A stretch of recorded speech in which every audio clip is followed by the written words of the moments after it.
Hello, my name is Bandit. Welcome to my channel. And right now I have a Class C license in sports car racing. Still trying to push for Class B.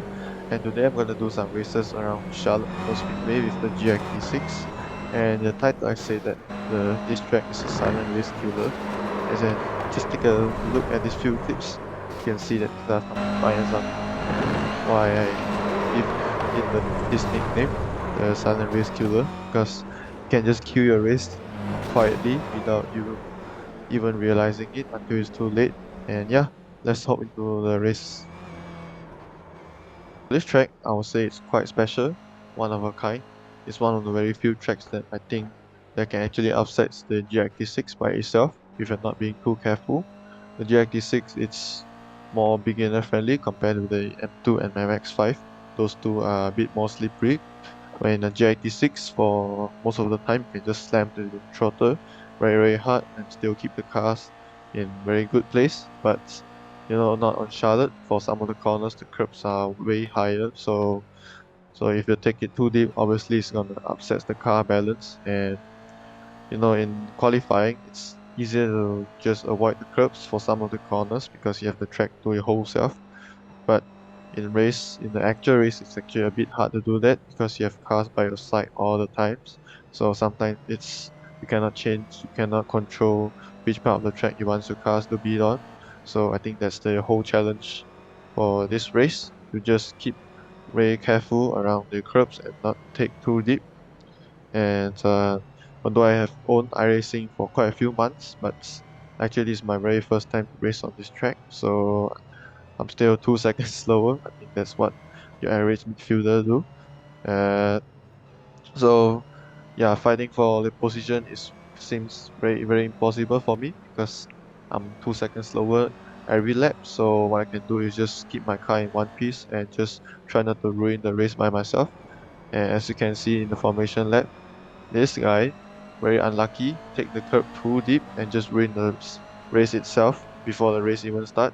So yeah, that's one of the very few example. That's why I say that you have to be very careful around the curbs. Otherwise, you will ruin the race very easily. In this next field corner, I'm gonna catch up the cars in front, and in this very wide hairpin, I'm gonna give him a very surprise dive bomb. Apparently, he got surprised by me too because he didn't see me there. Luckily, my car didn't take much damage from it, so I can still keep going, still fine. And the same cars already get into the draft and just slipstream trying to get into the top speed, highest speed as he could. And apparently of course I have to go in the middle of the track, trying to defend him from taking back his position. And at the same time, I also try not to take the curbs too deep, otherwise it will definitely upset the car balance and I will just ruin the race by myself. And the cars in front of me already gone off, almost hit him but didn't manage to slow down in time. But the cars behind that gives the cars behind chance to take back his position. But there's the Mr. Nice Guy who catch up to both of us and decide to give me a very nice bump draft, which helped me to gain a bit of speed and help me to stay ahead of the pink car. And unfortunately for these last corners, I brake a bit earlier, and the pink car brake very perfect, gains back his position very nicely. Now let's look at the earlier incidents. So there's the blue car here, go a little bit too deep from the inside, got slower exit because of it, and the cars behind just doesn't seem to care and just keep ramming him. Yeah, absolute chaos. For next few laps, it was just me trying to go round and round, trying to keep up with everyone else despite being 2 seconds slower. It was going really well until this incident happened. So you can see that that's me and Mr. Nice Guy is there, and accidentally hit him by the side, which caused him to spin. But the reality is, I never really touched him. It was Tin Netcode doing his thing again. So yeah, really unfortunate for him. Didn't mean to let that happen. And by the end of the race, I managed to get uh E11 finish, which is not bad, I would say. Consider that I'm 2 seconds slower each lap. And yeah, let's hop on to the next race. So in this qualifying, it's still same old. I'm still 3 seconds slower, and I managed to get a 1 minute and 37 seconds lap time, which gives me 11th position on the grid. And yeah, not a very good start honestly, but that's the best I could do. And coming to the next corner before lights turn green. And this restart is actually a bit more chaotic compared to the previous one, because as you can see, the light just turned green and immediately there's 4 cars already gone off the track. And it doesn't stop there yet, because going to the next corner, there's still another 2 car collide with themselves, which caused me to slow down a little bit, and the cars behind managed to catch up with me. So yeah, I cannot complain too much because luckily I was not one of the cars that involved in those 2 incidents, because otherwise I would have lost a lot of time inside the pit. And that's also a really good thing because I managed to gain up some position because of those cars going off the track. And I think that's racing, because sometimes you don't have to do much overtake. You just try to finish the lap as quickly and as safely as you can without making much mistakes, so that you can just wait for the other people to make mistake and just take up their place.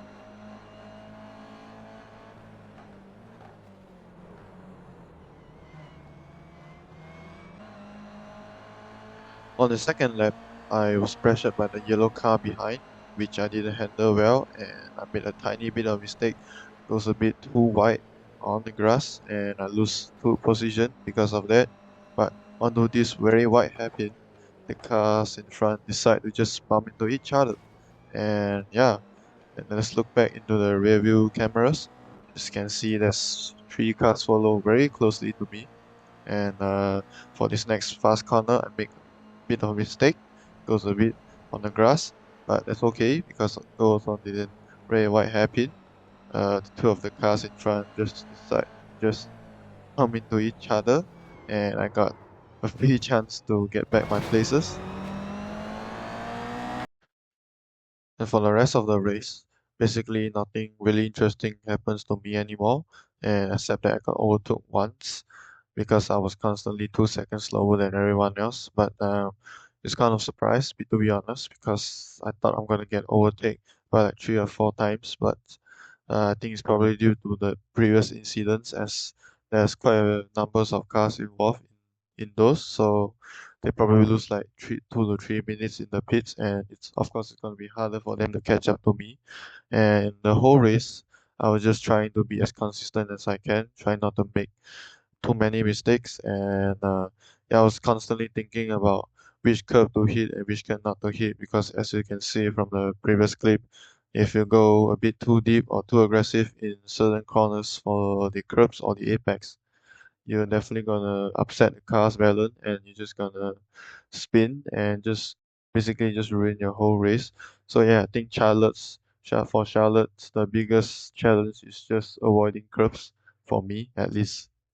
And coming to the final corner, this is the last lap, and I'm gonna get a solid P7 finish, which is really not bad for me because I was fighting with everyone else with a bit slower pace, but I make a bit less mistake, so yeah, that gets me into the top 10 and onto the next race. For the third qualifying, still the same thing, 2 seconds slower, nothing interesting, so let's skip. Now onto the first lap. The first corner a bit too unstable for the exit, but I managed to keep it together. For next corner, tiny bit of contact with the yellow and black car over there, but managed to overtake him.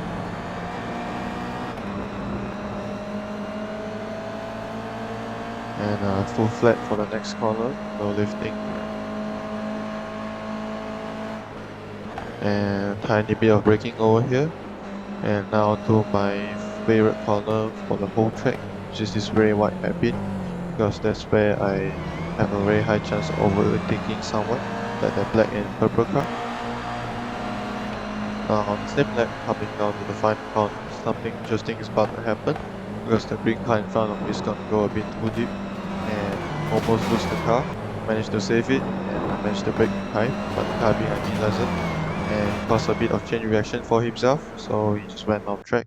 Very unlucky. And coming down into the next corner, I saw there's 2 cars following me quite closely, so logically I'm gonna go inside to defend my position.